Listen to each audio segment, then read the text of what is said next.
لمبا ہاتھ مارتے. انہوں نے کہا ٹھیک ہے. چل پڑے, محمود کے محل کی طرف چل پڑے. جب گئے وہاں پہنچے تو باہر کھڑے تھے محل کی دیوار کے باہر, مکان کی دیوار کے باہر. تو وہ کہنے لگے اس شخص سے جس نے کہا تھا میں باہر کھڑا ہو کر بتا دیتا ہوں, اسے کہا بھی بتاؤ اب سن اور نقب کہاں پر لگانی ہے, مال کہاں پڑا ہے. اس نے پہلے چکر لگایا اور بالآخر ایک دیوار کے پاس کھڑا ہو کر اشارہ کر کے کہنے لگا ایتے سن لاؤ, یہاں اندر مال ہوگا. انہوں نے کہا ٹھیک ہے. جب نقب لگانے لگے, دیوار کو توڑنے لگے, تو محل کی حفاظت پر مامور جو کتا تھا وہ بھونک پڑا. جب کتا بھونکا تو دوسرے کی طرف دیکھا, ہاں بھئی اب تیری باری, یہ کیا کہتا ہے. پہلے تو وہ سوچ میں پڑ گیا. اس نے کہا ذرا اسے دوبارہ بھونکنے دو. دوبارہ اینٹ توڑی تو وہ دوبارہ بھونکا. جب دوبارہ بھونکا انہوں نے کہا بتاؤ کیا کہتا ہے. تو وہ شخص کہنے لگا کہ یہ کتا کہتا ہے کہ اس گھر کا مالک تمہارے اندر موجود ہے.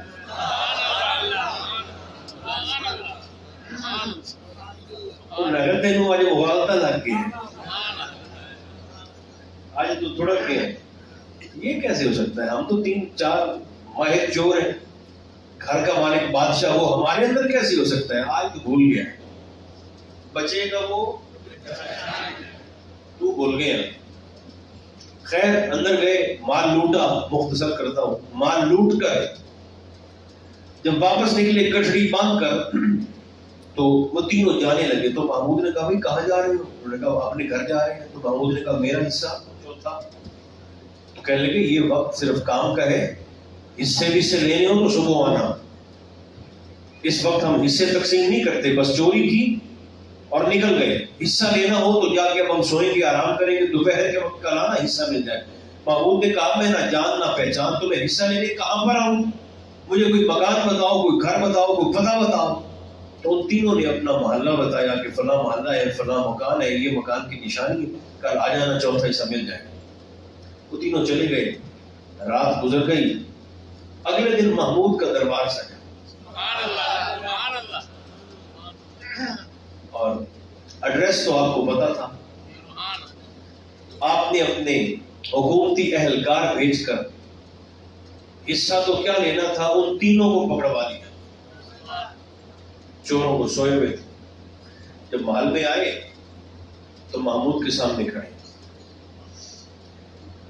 محمود کہنے لگا کہ میرے محل کی دیوار ٹوٹی ہے, تم بتاؤ تم نے چوری کی ہے. انہوں نے کہا جی کی. محمود نے کہا کتنے چور تھے. وہ کہنے لگے 4 تھے. اس نے کہا اس وقت تو تم 3 کھڑے ہو, چوتھا کہاں ہے. تو وہ جو تیسرا کہتا تھا کہ میں رات کی تاریکی میں جسے دیکھو دن کے اجالے میں, جتنے بھی اندھیرے میں دیکھو پہچان لیتا ہوں. چوتھا کہاں ہے. اس نے کہا اگر جان کی امان ہو تو میں عرض کروں. محمود نے کہا بتائیے. تو وہ کہنے لگا اوہا یار کلوکڑی رات آلا, اوہا یار کلوکڑی رات آلا, اج بھیس وڈا دے آ بیٹھا. انہوں نے کہا کہ چوتھے تو آپ ہیں. محمود ہنسا. جب ہنسا تو وہ تینوں بیک زبان ہو کر کہنے لگے کہ ہم نے تو باری باری اپنا کمال دکھا دیا, ایک وعدہ آپ نے بھی کیا تھا کہ میں داڑھی ہلاؤں گا اور تم چھوٹ جاؤ گے, تو اب آپ کی باری ہے. تو محمود نے حکم شاہی صادر کیا اور تینوں کو آزادی کا پروانہ فرما دیا. جس نے پہچانا وہ خود بھی بچ گیا, نہ صرف خود بچا بلکہ ساتھیوں کو بچا کر بھی لے گیا. حضور کس کے مہمان ہیں؟ قد جاءکم, ساری مخلوق کی طرف آئے. کہاں سے آئے؟ من اللہ, اللہ کی طرف سے آئے. تیسرا سوال یہ پیدا ہوا کہ یہ ہے کون؟ اللہ فرماتا ہے تم نہ سوچو یہ کون ہے, میں بتاتا ہوں نور.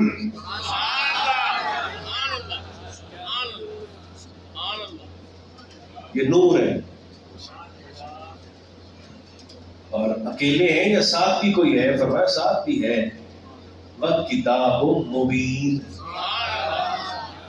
میں نے یار کو اکیلا نہیں بھیجا، کتاب مبین کا ساتھ دے کر اپنے مصطفیٰ کو تمہاری طرف نوازا.